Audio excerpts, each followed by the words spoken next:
Stunting ini masalah yang sangat-sangat krusial sekarang untuk anak-anak di Indonesia. Iya. Sebenarnya stunting itu kita harus tahu dulu, stunting itu berkaitan sekali dengan perawatan pendek.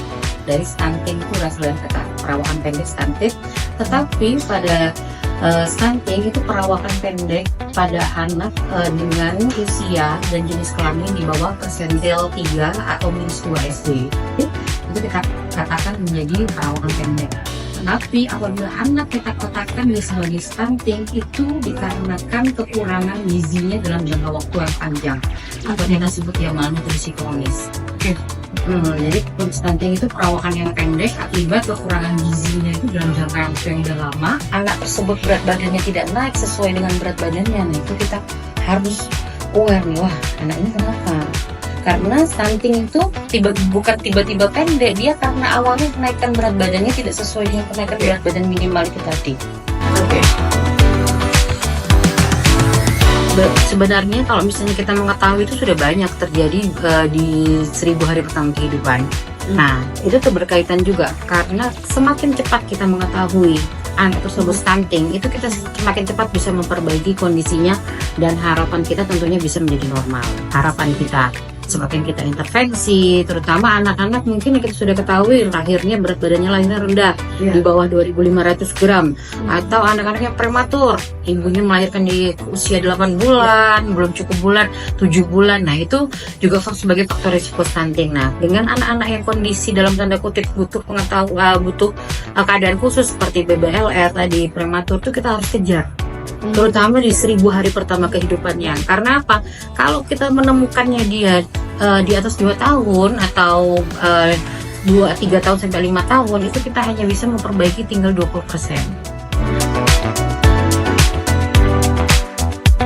Tahu anak yang di bawah terutama 1000 hari pertama kehidupan sampai usia 2 tahun itu anak-anak sangat-sangat pertumbuhan dan perkembangannya pesat, bahkan otak itu berkembang sampai 80% tuh di usia 2 tahun, sehingga di bawah usia 2 tahun tuh kita harus memperhatikan waktu tidur anak, kecukupan tidurnya bagaimana, kecukupan dia nutrisinya. Jangan karena asik nanti ibunya asik-asik kasih aja sambil tidur dikasih, mentang-mentang kebutuhan nutrisinya pengen banyak sambil tidur diminumin, nanti ujung-ujungnya keselak. Enggak gitu juga. Jadi memang kita harus tahu imbang kapan dia bangun, istirahat, kapan dia waktu kegiatan. Nah itu kita harus tahu.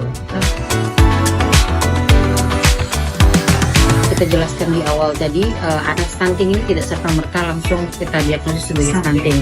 Jadi butuh perjalanan beberapa bulan kita mendiagnosa anaknya sebagai stunting. Jadi memang gejala khasnya tuh tentu saja anak itu berperawakan pendek. Nah kita hitung berat badannya, kita hitung tinggi badannya yang utama. Nah kita plot di kurva anak tersebut ternyata tinggi badan berdasarkan usianya di bawah minus 2 SD atau persentil 3. Nah kemudian kita lihat lagi ke tabel berat badan berdasarkan usia, perjalanan dia ke belakang bagaimana, apakah berat badannya nambah sesuai dengan kenaikan berat badan minimal ataukah tidak pernah naik sama sekali, datar saja kurvanya, atau bahkan cepat turun. Nah itu kita harus curigai. Kemudian kita lihat lagi di awal dia, mungkin dia baru datang ke kita sudah usia hampir 2 tahun. Kita lihat lagi di awal kelahirannya, dia lahirnya gimana, berat badannya apakah cukup, dia lahirnya cukup bulan ke atau tidak, prematur atau tidak, apa dia berat badan lahir yang rendah atau tidak. Nah kalau ada faktor risiko tersebut, ketika kita temukan anak tersebut dia sudah memang tinggi badannya berdasarkan usia di bawah minus 2 SD, kita bisa diagnosis dia sebagai stunting. Nanti kita harus perbaiki pola makannya dengan konsumsi protein, kalau bisa double proteinnya.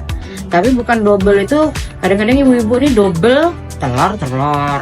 Ya nanti enggak, anaknya mungkin ya bosan lama-lama, mungkin bisa diselingin telur sama ayam. Kan kita nih banyak nih Samarinda, apalagi di Samarinda banyak Sungai Mahakam, ikan, yang paling penting ikan patin, ikan haruan. Nah itu banyak betul, ikan haruan. Misalnya anaknya nggak mau makan, misalnya nggak mau dong anak saya tuh nggak mau makan ikan dalam bentuk ikan, dia nggak ngelihat aja udah nggak mau. Nah bisa kita akalin, misalnya ikannya dicampur, misalnya jadikan campur telur di dadar, kan nggak kelihatan.